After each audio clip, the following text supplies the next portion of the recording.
দ্বিতীয়তে আপোনালোকে গুৱাহাটী উচ্চ ন্যায়ালয়ৰ এপিএছচি জাজমেন্টটো লৈ বিভিন্ন বাতৰি কাকতত লিখা হৈছিল যে তেওঁলোকক চাকৰি ঘূৰাই দিব কোৱা হৈছে যোৱাকালি আমি জাজমেন্টটো পৰীক্ষা কৰিলো চাকৰি ঘূৰাই দিয়াৰ কোনো অধিকাৰ তাত কোনো নিৰ্দেশ গুৱাহাটী উচ্চ ন্যায়ালয়ে দিয়া নাই উচ্চ ন্যায়ালয়ে খালি আমাক এটাই কৈছে যে তেওঁলোকৰ যিখন ডিসচাৰ্জ অৰ্ডাৰ সেইখন নন ষ্টিগমেটিক কৰি পুনৰ এবাৰ ইস্যু কৰিব লাগে তাৰমানে যি আগতে ডিসচাৰ্জ অৰ্ডাৰটোত এপিএছচিৰ কথা লিখা হৈছিল হাইকোৰ্টে ইমানে কৈছে যে আপোনালোকে সেইবোৰ একো নিলিখিব সিম্পলিচিটাৰ ডিসচাৰ্জ অৰ্ডাৰ দিয়ক যাতে মানুহকেজনে ভৱিষ্যতে কৰবাত কামকাজ পোৱাত অসুবিধা নহয় তো ষ্টিগমেটিক ডিসচাৰ্জ অৰ্ডাৰৰ জাগাত সিম্পলিচিটাৰ ডিসচাৰ্জ অৰ্ডাৰ দিব কৈছে গতিকে বাতৰি কাকতত যি ধৰণে কথা ওলাইছিল যে চাকৰি ঘূৰাই দিব কোৱা হৈছে খালি অসম পুলিচত যিখিনি মানুহ আছিল এসিএস টেক্স এইখিনিত তেওঁলোকে কৈছে যে ডিসচাৰ্জ অৰ্ডাৰখন ৰিপ্লেস কৰি দিয়ক কিন্তু এপিএছচিৰ খিনিক তেওঁলোকে কৈছে যে আপোনালোকে চাকৰিত লৈ 3 মাহত ডিপি কৰি আকৌ চাকৰিকেটা খেদে ৰাখে আপোনালোকে সিদ্ধান্ত লওক গতিকে জাজমেন্টটো পঢ়ি আমি এতিয়াও তাক পৰীক্ষা কৰি আছো যে অন্তত এপিএছচি পাৰ্টটোৰ কাৰণে আমি সুপ্ৰিম কোৰ্টত যাও নেকি কিন্তু যি ধৰণে প্ৰথম দিনা প্ৰকাশ হৈছিল যে সকলোকে চাকৰি লব দি দিয়া হৈছে সেই কথাটো সত্যৰ ওপৰত প্ৰতিষ্ঠিত নহয় যোৱাকালি আমি প্ৰায় 3 ঘণ্টা জুৰি হাইকোৰ্টৰ অৰ্ডাৰটো আমি বিশ্লেষণ কৰিছো আৰু বিশ্লেষণত তেনেকুৱা বাতৰি কাকতত লিখা আৰু জাজমেন্টত লিখা কথাৰ মাজত এটা ডাঙৰ পাৰ্থক্য আছে এপিএছ খিনিৰ কাৰণে হয়তো যাবলগীয়া হ'ব পাৰে অকল এপিএছ পাৰ্টটো বাকি খিনিত একো নাই আমি খালি অৰ্ডাৰটো বদলাই দিব লাগে আৰু কেনেকে অৰ্ডাৰ দিব লাগে হাইকোৰ্টে হেতু লিখি দিছে যে এনেকে নহয় আপোনালোকে অৰ্ডাৰটো এনেকে দিয়ক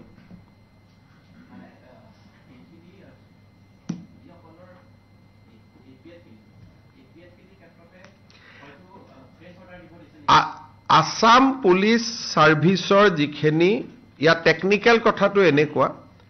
আসাম পুলিচৰ মানুহখিনিক আমি যেটো প্ৰবেশনত আছিল বুলি ধৰি লৈছিলো হাইকোৰ্টে হেতু প্ৰবেশন বুলি মনা নাই সেই কাৰণে আসাম পুলিচৰ ক্ষেত্ৰত নিৰ্দেশ ইমানে যে তেওঁলোকক আপোনালোকে চাকৰিত লওক কিন্তু দৰমহা নিদিব আৰু 3 মাহৰ ভিতৰত ডিপাৰ্টমেন্টাল প্ৰসিডিং কৰি আপোনালোকে যি সিদ্ধান্ত লয় লওক তাৰমানে তাতো একেবাৰে চাকৰি দিব দিয়া নাই এটা গ্ৰেডেড ৰেসপন্স কিন্তু এসিএস টেক্স ডিটিও এইবিলাকৰ ক্ষেত্ৰত কৈছে যে নিলম বৰখাস্তকৰণৰ আদেশখন খালি বদলাই দিও হে পুৰণাখন উদ্যোগ কৰিলক নতুন এখন দিও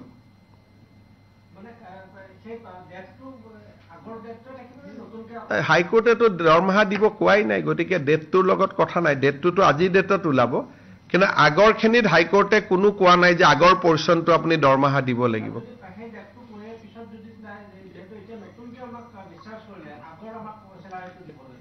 হাইকোৰ্টে অৰ্ডাৰটোতে লিখি দিছে কাকো স্যালাৰি দিয়া নহয় বুলি জাজজনে হাইকোৰ্টৰ ডিভিজন বেঞ্চে লগতে লিখি দিছে যে পুৰণা দৰমহা কাকো দিয়া নহব গুটে ৰাস্তাখিনি তেৱে সব ফালৰ পৰা বন্ধ কৰি জাজমেন্টটো দিছে যে পুৰণা দৰমহাও দিয়া নহব আৰু এই যে আজি কেনসেল কৰা আৰু কালি দিয়াৰ মাজত যিখিনি গ্যাপ সেইখিনিও তেওঁলোকক কোনো চাকৰিত আনিব নালাগে বুলিয়ে কৈছে কিন্তু তথাপিতো এপিএছ আসাম পুলিচ সাৰ্ভিসৰ কাৰণে হয়তো আমি সুপ্ৰিম কোৰ্ট যাব লগিয়া হ'ব পাৰে আমি এইখিনিক বিচাৰ বিবেচনা কৰি আছো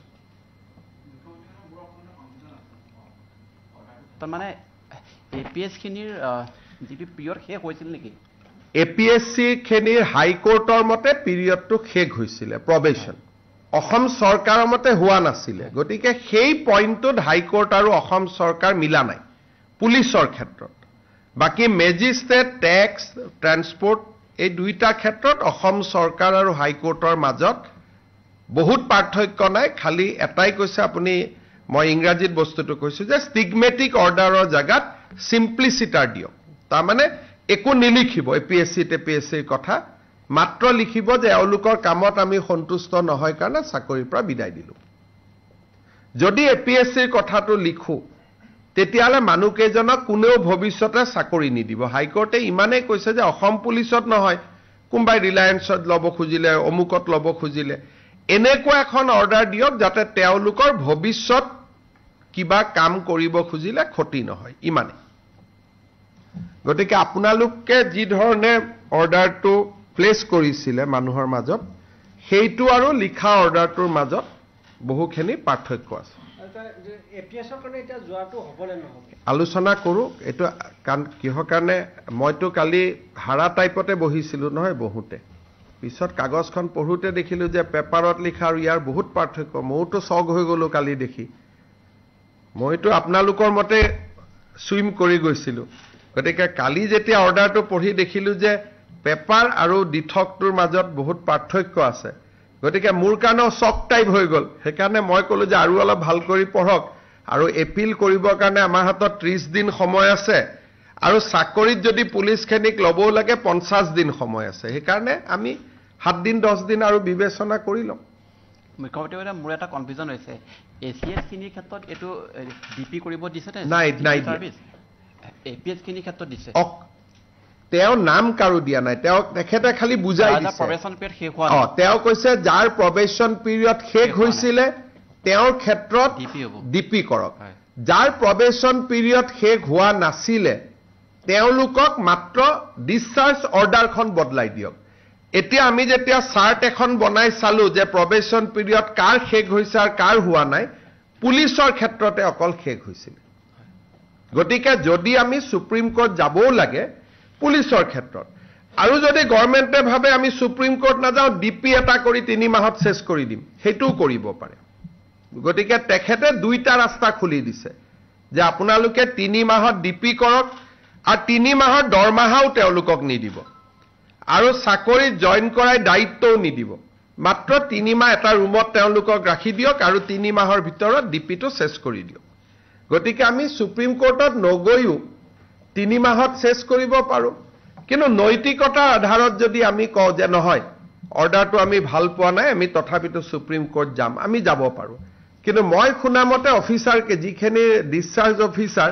আমি যাও বা না যাও তেওঁলোকহে এতিয়া সুপ্ৰিম কোৰ্ট যাব যেহেতু তেওঁলোকৰ কোনো লাভ গোটেই জাজমেন্টৰ পৰা নহল